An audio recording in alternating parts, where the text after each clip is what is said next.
ப்ளூபிக்ஸ் நேயர்கள் அனைவருக்கும் நெஞ்சார்ந்த வணக்கம். இன்றைக்கி நம்முடைய அரசியல் பார்வையில் ஒரு முக்கியமான விஷயம் பேச போகிறோம். அதை பற்றி பேசுகிறதுக்காக நம்முடைய நண்பரும் மூத்த பத்திரிகையாளருமான நாச்சி செல்வராஜ் அவர்கள் அடைந்திருக்கிறாரு. வணக்கம். வணக்கம். நல்லா இருக்கீங்களா? நல்லா இருக்கேன். இப்போது 2026 தேர்தலில் இவரோட வளர்ச்சி, இவரோட தாக்கம் அதெல்லாம் விட்டுடுங்க. திராவிட கட்சிகள் திமுக வெர்சஸ் அதிமுக, இவங்களோட ஸ்டாண்டு என்ன, எப்படி நிலைப்பாடுகள் எப்படி இருக்கும், பட் இவங்களோட ஃபார்முலாலாம் எப்படி வச்சுருக்கு, உங்களோட அறிவாலய சோர்ஸ் என்ன சொல்லுது? அதாவது இப்போ கட்சி ரீதியாக ஒரு பலம் வாய்ந்த கட்சி எதிர்க்க ஆட்சி அமைக்கிறதுக்கு தயாராக இருக்கிற கட்சி எதுன்னு கேட்டு ஒன்றா திமுக இல்லைன்னா அதிமுக, ரெண்டு கட்சி தான். ஏன்னா கட்சி நிர்வாக ரீதியாகவும் சரி, இல்லை பூத்து அமைப்புகளும் சரி, கடைசி வரைக்கும் கடைக்கோடி தொண்டனுக்கும் எழுந்து நின்று 24 hours வேலை செய்யக்கூடிய இரண்டு கட்சிகளுமே அதிமுக ஒன்று திமுக, ரெண்டு கட்சி தான் ஆட்சி பிடிக்கும். என் தலைமையில் தான் ஆட்சி இருக்கணும். ஒன்றா நீரு இல்லைன்னா ஞாயிறு அப்படிங்கிறது தான் எழுதப்படாத சித்தாந்தம் தமிழ்நாட்டை பொறுத்த வரைக்கும். அதன் அடிப்படையில் பார்த்தீங்கன்னா இப்போ ஆளுங்கட்சியாக இருக்கிறது திமுக. அங்கே எப்பவுமே பார்த்தீங்கன்னா ஒன்றா ஏடிஎம்கேல ஆட்சியில் இருக்கிற போதும் சரி, இல்லை திமுக ஆட்சியில் இருக்கிறதும் சரி, அது முடிஞ்சு தேர்தல் வர்ற போது அது சில சாதனைகள் செஞ்சுருப்பாங்க. அந்த சாதனைகள் செஞ்சு தான் ஓட்டு கேட்பாங்க எப்பவுமே. அதன் அடிப்படையில் பார்த்தீங்கன்னா ஆட்சி முடிஞ்சதுக்கப்புறம் திமுகவும் அதிமுகவும் ஒரு கணக்கிட்டு பார்த்தீங்கன்னா மக்களிடையே ஒரு சோர்வு இருக்குது. என்னடா இவங்க செஞ்சுட்டாங்க, என்ன இந்த கட்சி செஞ்சிருச்சு அப்படின்னு பார்க்குற போது இயற்கையாகவே திமுக மேலே நிறைய குறை சொல்லுவாங்க. ஆனால் ஏடிஎம்கே மேலே குறையே சொல்ல மாட்டாங்க, பெருசாக வெளியே ஒன்றும் பேச மாட்டாங்க. திமுக இப்படி வெளியே வர்ற போது நிறைய குற்றச்சாட்டுகள் சொல்லுவாங்க. அதில் சோர்ந்து மக்களிடையே ஒரு செய்திகளை பரப்பி அது சோர்ந்து போகிற மாதிரி செய்கிறது தான் ஒரு எனர்ஜிக்காக இழக்க வைப்பாங்க. அது இயற்கை என்றைக்குமே. அதே மாதிரி ஏடிஎம்கேல பார்த்தீங்கன்னா அதை காட்டிக்கவே மாட்டாங்க. எப்படி இருந்தாலும் ஜெயிச்சாகணும், இது பண்ணணும், நாங்கள் அவ்வளோ செஞ்சுக்கிறோம் இது செஞ்சுக்கிறோம் அப்படின்ட்டு ரெண்டு பேருக்குமே தூக்கி பார்த்தீங்கன்னா அப்படி தான் இருக்குது. ஒரு கண்ணில் திமுக இறக்கிதே வைக்கிற ஒரு சூழ்நிலை. ஆனால் இப்போ ஸ்டாலின் ஐயா திமுக ஆட்சிக்கு வந்ததுக்கப்புறம் கொஞ்சம் அதை மாற்றிருக்கிறாரு. இப்போ என்னைக்கு இருந்தாலும் திமுக நிலச்சி நின்று பேச வைக்கணும், மக்கள் இடத்துல பேச வைக்கணும், அதுக்குண்டான வேலைகள் செய்யணும் அப்படின்ட்டு டெய்லி ரெகுலராக அந்த ஆக்டிவிட்டீஸ் பண்ணிகிட்டே இருப்பார். அதன் அடிப்படையில் அவரோட வேலைப்பாடு மிகப்பெரிய கட்சி கட்சியே ஆட்சியா அப்படிங்கிற போது கட்சி பலமாக வச்சுக்கிறாரு அப்படின்னு சொல்லணும். தன்னோட கட்சியை பலமாக வச்சுட்டு இருக்காரு. அதுக்குண்டான டெய்லி என்னென்ன வேலை செய்யணும் அப்படிங்கிற ரீதியாக பார்த்துட்டு இருக்காரு. அதன் அடிப்படை பார்த்துக்கு இப்போ எலெக்ஷனுக்கு வர்றதுக்காக கிட்டத்தட்ட மண்டல ரீதியாக பொறுப்பாளர்களை போட்டிருக்காங்க. இதில் ஏடிஎம்கேவும் கொஞ்சம் இதாக இருப்பாங்க, கொஞ்சம் ஈக்குவலாக வருவாங்க. ஏன்னா இப்போ கூட்டணி ரொம்ப ஸ்ட்ராங் பண்ணிக்கிறாங்க. அதனால் ஈக்குவலாக வருவாங்க அப்படிங்கிறது தான் இதாக. இந்த வாட்டி விட்டமின் எம் கொஞ்சம் நிறையா வரும் எதிர்பார்க்கலாமா? அதனால தான் செலக்ட் பண்ணி ஆளுகளை போட்டிருக்காங்க. விட்டமின் எம் எங்கே இறங்குதோ? ஆமாம், இப்போ நம்ம சொன்ன ஆளுகள் எல்லாமே விட்டமின் இறக்கக்கூடிய ஆளுகள் தான். இதில் இறக்குவாங்களா? கண்டிப்பாக இறக்கே ஆகணும், இறக்கிதான் ஆகணும். இறக்குனா தான் அவங்க ஜெயிக்க முடியும் அப்படிங்கிறது தான். ஸோ திமுக தன்னுடைய தேர்தல் பணியை விறுவிறுப்பாக ஆரம்பிச்சிட்டாங்க அப்படின்னு தான் பார்க்குறோம். இப்போ அதிருப்தியாளர்களை ஒருங்கிணைக்கும் பணியா இருக்கு, அது இருக்கும்ல? அது இருக்கும். இப்போ இவங்க தான் இப்போ அந்த மண்டலத்துக்கு இந்த தொகுதிக்கு 40 தொகுதிக்கு இவரு அவரை போய் பாரு, இவங்களை பார்த்தா தான் வேலை நடக்கும். எதிர்ப்பாளர் எதுவும் பேசக்கூடாது, உங்களுக்கு என்ன நடக்கும் சட்ட. உனக்கு மாவட்ட செயலாளர் இவங்களுக்கு கீழே வருவாங்க, நகர செயலாளர் மாவட்ட செயலாளர் எல்லாமே இவங்க கீழே வருவாங்க. தலைமை யார் அறிவிக்கிறாங்களோ அவங்களுக்கு கட்டுப்பட்டு வேலை செய்யணும். இவங்க சொல்றத வேட்பாளர் இவங்க சொல்றத ரெஃபர் பண்றது தான். இவங்க யாருக்கு என்னென்ன அப்படிங்கறதெல்லாம் கிட்டத்தட்ட எல்லாமே இப்போ வைட்டமின்ஸ் எல்லாமே போயிடுச்சு. எலெக்ஷனுக்கு முன்னாடி இப்பவே எல்லாம் ரெடி ஆகி எல்லாம் செட்டில் ஆயிடுச்சு. ஆமாம், செட்டில் ஆயிடுச்சு. இந்த டைம் கண்டிப்பாக 200 சீட் அடிச்சாகணும் அப்படிங்கிறத திமுகவோட டார்கெட். அதுக்கு உண்டான வேலைப்பாடு தான் இப்போ இப்படி போயிட்டு இருக்கு. இப்போ இதில் துணை முதல்வர் உதயநிதி ஸ்டாலின் இளைஞர் படைக்கு ஒரு கிட்டத்தட்ட சில பர்சன்டேஜை சொல்லியே கேட்டிருக்கிறார். அவர் 80% மேலே சீட்டு ஒதுக்கப்படணும், இப்போ சீனியர்கள் ஒதுக்கப்படுவார்கள் அப்படின்ற ஒரு பேச்சும் அறிவாலய பக்கம் பேசிக்கிறாங்களா? அதை பற்றி என்ன சொல்கிறீங்க? அதாவது இப்போது கலைஞர் ஐயா இருக்கிற போதும் சரி, அப்போ ஸ்டாலின் அது இளைஞர் அணியில் இருக்கிற போதும் சரி, இந்த நிலைப்பாடு இருந்துச்சு. இப்போ அவருக்குன்னு மாவட்ட அளவில் எனக்குன்னு ஒரு ஆள் இருக்கிறாங்க, அவங்க டீம் செட் பண்ணியிருப்பாங்க. ஆமாம், டீம் செட் பண்ணியிருப்பாங்க. அது இயற்கை தானே. அவங்களோட ஆதரவாளர்கள் கொடுத்தா தான் இவரோட ஆதரவு பெருகும். ஆமாம்மா, கிட்டத்தட்ட 40% மேலே தன்னோட ஆதரவாளர்களுக்கு சீட்டு வேணும் அப்படின்னு சொல்லிட்டு உதயநிதி ஸ்டாலின் கேட்டதாக தகவல் வந்திருக்கு. 40 என்ன 40% கிட்டத்தட்ட 200 போட்டிங்கன்னு எவ்வளோ வச்சு, அதில் ஒரு 70-80 சீட்டு கண்டிப்பாக நான் சொல்லி போடணும். அப்படிங்கிறது நான் கை காட்டுற கேண்டிடேட் வரணும், எல்லா மாவட்டத்துலேயும் ஆள் இருக்கிறாங்க, அந்த மாதிரி சொல்லி ஜெயிக்க வைக்கணும், ஜெயிக்க வைக்கிறது என் பொறுப்புன்ட்டார். ஆமாம், நானும் அதை பார்த்துக்கிறேன், எனக்கும் இவங்க தான் வேணும், இவங்களை சொல்கிற ஆளுகளை போட்டாகணும் அப்படிங்கிற சொல்லிட்டு இப்போ மாவட்ட ரீதியாக அவர் ஆள் கண்டுபிடிச்சிட்டாரு, அடையாளம் கண்டுபிடிச்சிட்டாரு, இவங்க வந்து கேண்டிடேட் அப்படிங்கிற மாதிரி வாக்குவாதம் போயிட்டு இருக்குது. சீனியர்கள் எப்படி அதை ஏற்றுப்பாங்க?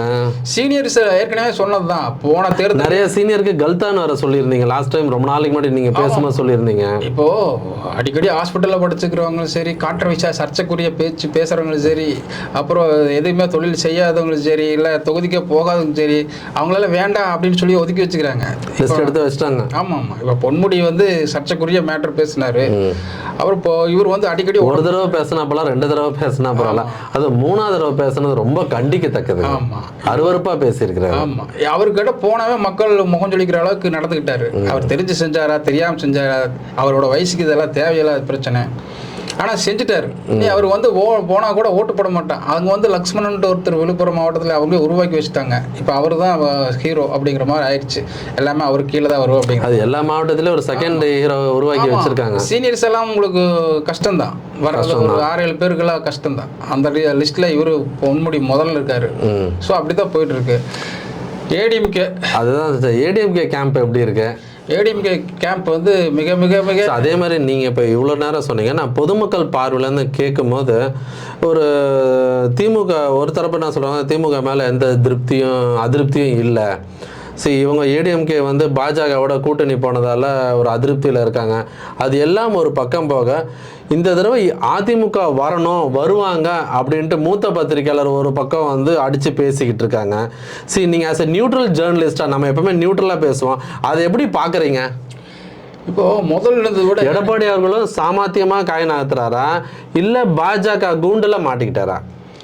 இல்லை, எடப்பாடியை பொறுத்த வரைக்கும் நான் வந்து அடிக்கடி அவர் சொல்லுவார், நான் வந்து கிராமத்தான் விவசாயி அப்படிங்கிற மாதிரி இருக்குது, ஆனால் என்னோடய வியாபாரம் வந்து எப்பவுமே லாப கணக்கு மட்டும்தான் இருக்குது அப்படின்ட்டு அவர் எப்பவுமே யோசிக்கக்கூடிய ஒரு கேரக்டரு. அந்த வகையில் இப்போ கூட அவர் அமித்ஷா வந்தபோது கூட எந்த பாடி லாங்குவேஜெல்லாம் அவர் ஃபுட்டேஜ் எடுத்து பாருங்கள், பயக்கவே இல்லை. நீ அறிவி, நீ பேசு, நீ சொல்லு அப்படின்னு பேசு அப்படின்ட்டு மற்றதெல்லாம் நாம் பாடி லாங்குவேஜ் எதுவுமே இல்லை. ஆமாம், எங்கேயும் பயப்படவே இல்லை. நீங்கள் பார்த்தீங்கன்னா அது நல்லா நினச்சி, அதாவது இப்போதைக்கு என்ன தேவைன்னா கட்சி சின்னம் முடங்கிடக்கூடாது, கட்சிக்குள்ள 2ஆம் தலைவர் 3ஆவது தலைவர் உருவாக்கிடக்கூடாது. சரி, அந்த ஒரு காயின் அடிச்சதுல இவர் சிங்கிள் மேன் ஆர்மியா திருப்பி வந்து உட்காந்துட்டாரு. வேலுமணி 2ஆவது இடத்துல வராரு, இவர் 3ஆவது இடத்துல வராரு. எடப்பாடிக்கு தலைவலி கொடுக்க ஒரு புது அணி உருவாதுன்ற மாதிரிலாம் ஒரு பிம்பத்தை கட்டமைச்சாங்க. ஷிண்டே மாதிரி ஆட்களை உருவாக்குறதுக்கும் பாஜக முயற்சி செஞ்சது. ஆமா, அந்த ஷிண்டே வந்து செங்கோட்டையன் வரும் தேர்தலில் எழுதி வச்சுக்கோங்க, ப்ளூ பிக் சார்பாக நான் சொல்றேன், வரும் தேர்தலில் செங்கோட்டையனுக்கு சீட் இல்லை, எழுதி வச்சுக்கோங்க.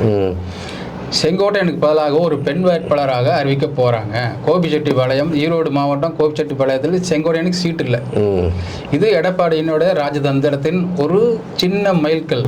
மாசு லைட்டா, ஆமாம், லைட்டா இல்லை வெயிட்டா தூக்குறாரு, வெயிட்டா அடிக்கிறாரு. அது ஏன்னா ஒரு பக்கம் நல்லா போயிட்டு இருக்கும்போது செங்கோட்டையன் வந்து அந்த ரூம்ல போய் உட்காந்துக்கிறது சட்டமன்றத்தில், அப்புறம் வந்துட்டு தலைவர்னு சொல்லாம ஒரு பக்கம் பேச, அவர் ஒரு தனியா பேட்டிங் பண்ணிட்டு இருந்தாரு கிரவுண்ட்ல, ஆளே இல்லாத கிரவுண்ட்ல எடுபடல. ஆனா அந்த சீனை சரி, அவர் ஒரு டம்மி பீஸ்ன்னு தெரிஞ்சு வச்சு, அதான் நானும் சொல்லலான்னு வந்தேன்.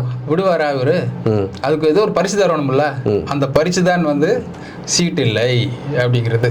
அப்போ அரசியல் வாழ்க்கைக்கு அஸ்தமனம் பண்றீங்களா? முடிச்சு விட்டார் எண்டு காடு. எடப்பாடி வந்து சும்மா அது இதுனால ஆட மாட்டார், தன்னோட செய்கை மூலம் தன்னோட என்ன சொல்கிறது, தன்னோட முடிவு வந்து அதுக்கு தகுந்த மாதிரி பதில் இருக்குங்கிறது அவரோட அரசியல் தந்திரம். இன்னைக்கு வரைக்கும் அப்படி தான் போயிட்டு இருக்கு. இப்போ வந்து கட்சி கண்ட்ரோலில் இருக்கணும், சின்னம் கையை விட்டு போயிடக்கூடாது, கூட இருக்கிறவங்களையும் நம்ம கண்ட்ரோல் பண்ணி வச்சுக்கணும், அதுக்கப்புறம் நம்மளுடைய ஆட்டம் இருக்கும். கண்டிப்பாக அதுதான் அவரோட ராஜதந்திரம். இப்போ கடைசி 10 நாட்களுக்கு முன்பு வந்து எல்லாத்துக்கும் கூப்பிட்டார், திடீர்னு மாவட்ட செயலாளர்களை எல்லாத்தையும் கூப்பிட்டு, இப்போ முன்னாள் அமைச்சர்கள் மாவட்ட செயலாளர்கள் எல்லாத்தையும் கூப்பிட்டு தனியாக மீட் பண்ணார். அதுக்கு முந்தின நாள் வந்து 66 பேருக்கு வந்து எம்எல்ஏகளுக்கு வந்து விருந்து வச்சார்.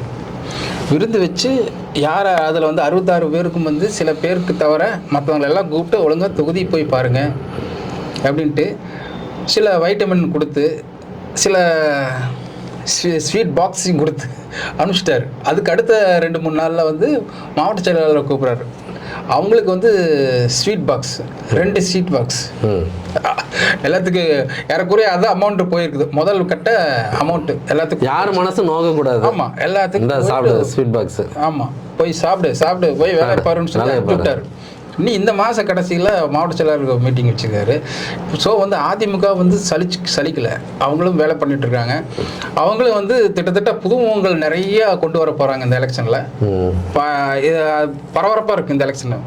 ஏன்னா வந்து திட்டத்தட்ட பாதிக்கு பாதி அவங்களும் புதுமுகம் தான். புதுமுகத்துக்கு அறிவு, அதாவது எடப்பாடி யார் கை காட்டுறாரோ அவங்க தான் அந்த புதுமுகம் 100% அந்த அளவுக்கு கொண்டு வர்றாரு. ஏற்கனவே உள்ளவங்களுக்கும் ஒரு பாதிக்கு பாதி சீட் கிடைக்கு. இப்போ அவங்களும் வந்து ஏறக்குறைய எல்லாம் பட்டியலெல்லாம் போய் முடிச்சுட்டாங்க எப்படி என்னங்கிறத வந்து. ஆனால் இடையில வந்து இந்த பிஜேபி வந்து குடைச்சல் கொடுத்துட்டே இருப்பாங்க. அது எஸ்பெஷலி வந்து அண்ணாமலை வந்து ரொம்ப குடைச்சல் கொடுத்துட்டே இருப்பார் அப்படிங்கிறது வந்து அவங்களுக்கு தெரிஞ்சு வச்சுருந்தேன். ஏன்னா என்டிஏ அப்படிங்கிற ஒரு கூட்டணி வச்சுக்கிட்டு எங்கள் என்டிஏ கூட்டணி தான் வந்து, ஆனால் இங்கே அதிமுக தலைமையிலான என்டிஏ கூட்டணி தான் பேசணும். ஆனால் அண்ணாமலையை பொறுத்த வரைக்கும் என்டிஏ கூட்டணி அப்படி தான் பேசுவார். அப்படித்தான் அதை வந்து அவரை வந்து அசிங்கப்படுத்துறதுக்காக சில விஷயங்களெல்லாம் செய்வார். இதே எடப்பாடிக்கு தெரியாத விஷயம் இல்லை, தெரியும். ஏற்கனவே வந்து நான் கூட்டணி வந்து உங்களோட பேசணும்னா முதல்ல அவர் அவர் தூக்குனா தான் வந்து உட்காருவேன்னு சொல்லி டிமாண்ட் வச்சு வந்தவர் எடப்பாடி. அண்ணாமலை தானே இது காரணம். அந்த முதல்வர் வேட்பாளர்ல இவரு இருக்காருன்ற பேரை எடப்பாடியை ஓரம் கட்டிட்டு இவரை முன்னிலைப்படுத்துற வேலைகள் பண்ணாரு. அந்த சித்து விளையாட்டு கடைசியில சீனியர் கிட்ட எடுபடல. சீனியர் தான் ஜூனியர் தான் அப்படிங்கறத வந்து அவர் நிரூபிச்சிட்டாரு. ஸோ வந்து இப்போ வந்து எலெக்ஷன்ல தங்கு தடையின்றி தெளிவான நீரோட்டத்துடன் அதிமுக பயணிக்கிறது அப்படிங்கிறத நம்ம பார்க்கணும். அதுதான் இதனோட இறுதியான கேள்வி. நீங்கள் திமுக ஒரு பக்கம் வருது, அதிமுக வருது, கூட்டணி ஆட்சி ஏற்படுற வாய்ப்பு இருக்கா? அப்படி ஏற்பட்டால் 2 கட்சிகள் என்ன நிலைப்பாடு எடுப்பாங்கன்னு நினைக்கிறீங்க? தமிழ்நாட்டை பொறுத்த வரைக்கும் கூட்டணி இந்த வாட்டி மெஜாரிட்டி வரக்கூடிய வாய்ப்பு குறைவுன்ற மாதிரி தெரியுது இல்லை? அதை வந்து நல்லா கேள்வி கேட்டீங்க, அருமையான கொஸ்டின் இது. இது வந்து ஒரு பெரிய 19 சொல்லிட்டு போயிடலாம், இவங்க 200 சீட்டு அடிச்சிடலாம், எல்லாருடைய கனவு ஆசைகளை சொல்லலாம். ஆனால் இன்னைக்கு வந்து ஒரு விஜய் என்ட்ரிக்கு அப்புறம் சும்மா விஜய் சொல்கிறோன்ட்டு இல்லை. இன்னைக்கு வந்து மக்கள் மனசில் வேற விஷயம், அது அந்த யங்ஸ்டர் மத்தியில் வந்து திராவிட கட்சிகள் மேலே ஒரு பெரிய என்ன சொல்கிறதுனா ஒரு இன்ட்ரெஸ்ட் இல்லை. இது வந்து மிகப்பெரிய ஒரு, இவங்களும் அதற்கான வேலைகளை செய்யலை. இவங்க வந்து கூட்டம் போடுறாங்க, மீட்டிங் நடத்துகிறாங்க, திராவிட கொள்கைகளை பசங்கிட்ட எடுத்து சொல்கிறாங்க. ஆனால் இன்றைக்கி வந்து அவங்க மீம்ஸ் போட்டு தலைவர்களை வந்து இஷ்டத்துக்கு பேசுறதுல இதுதான் இருக்க வேறு லெவலில் இருக்கிறாங்க. ஸோ இதெல்லாம் பார்க்கும்போது எப்படி இருக்குன்னு நினைக்கிறீங்க? மெஜாரிட்டி வரும்னு நம்ம நினைக்க முடியாதுல்ல. அதாவது யார் என்ன செஞ்சாலும் சரி, எப்படி போனாலும் சரி, பிஜேபி ஒரு மிகப்பெரிய ஒரு அஜெண்டா வச்சுக்கிறாங்க. அதுதான் கேட்கணும், பின்னாடி சொல்லணும். அது என்னென்னு கேட்டிங்கன்னா, இப்போ வந்து ஏடிஎம்கே எவ்வளோ சீட் ஜெயிக்குது. இப்போது பிஜேபி கூட்டணி கட்சிகள், இப்போ பாமக, தேமுதிக, மற்ற கட்சிகள், இந்த ஜான் பாண்டியன், அப்புறம் டாக்டர் கிருஷ்ணசாமி, இவங்களெல்லாம் வச்சுக்கிட்டு ஒரு அணியாக போக வச்சுட்டு கிட்டத்தட்ட ஒரு 100 சீட்டாவது வாங்கிடுவாங்க. அவங்க 132 சீட்டு அப்படிங்கிற போது நம்ம ஒரு 100 சீட்டு. இதில் வந்து நம்ம மெஜாரிட்டியாக நம்ம 70 சீட்டு 80 சீட்டு வந்துட்டோம்னா, பிஜேபி குரூப்பு அப்படி வந்துட்டோம்னா, நாளைக்கு நம்ம வந்து நாங்கள் 70 சீட்டு 80 சீட் இருக்கிறோம், நாங்கள் தான் சிஎம் நிர்ணயிக்க வேண்டிய சீட் கட்டத்தில் இருக்கிறோம், நாங்கள் சொல்கிறவங்க தான் சிஎம்மாக வரணும் அப்படின்பாங்க. அப்போ நாங்கள் 100 சீட்டு வச்சுக்கிறோம் அப்படின்ட்டு அவங்களும் சொல்லுவாங்க. 70 சீட் 60 சீட்டு 70 சீட் நாங்களும் வச்சுக்கிறோம், இல்லை நாங்கள் தான் வரணும் அப்படிங்கிற மாதிரி அவங்கள ஒரு ஃபார்முலா கொண்டு வருவாங்க. அப்போ வந்து என்ன ஆகுன்னா, அப்போ எடப்பாடியா இல்லை பிஜேபியில் நிர்மலா சீதாராமனா அப்படிங்கிற ஒரு லெவல் வரும். அப்போ வந்து நிர்மலா சீதாராமனை ஒரு சிஎம்ஐ உட்கார வைப்போம் அப்படிங்கிறது பிஜேபியோட எழுதப்படாத சட்டம். இப்போ அவங்க பேசிக்கிட்டு இருக்கிற கருத்து இது. ஃபிக்ஸ் பண்ணியாச்சு.